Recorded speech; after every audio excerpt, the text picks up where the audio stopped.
Hi, I'm Andrew Kirkpatrick. I'm an orthopedic hand surgeon with BayCare Clinic, and today I want to talk to you about carpal tunnel syndrome. Carpal tunnel syndrome can cause a wide array of symptoms, and it can be different for different people. The classic thing that people can suffer from is numbness and tingling in the hands. Oftentimes it wakes them up at night. It can also cause pain that can radiate up the forearm, even up into the shoulder sometimes.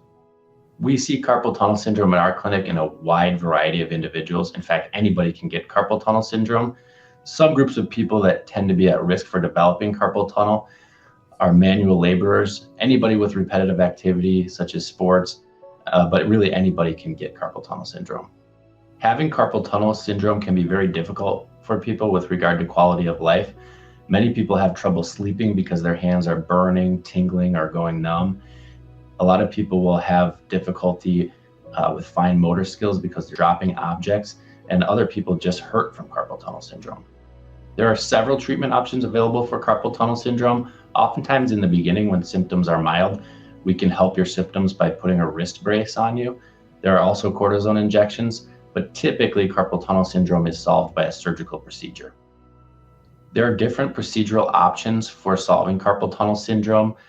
It tends to be very easy for people to undergo.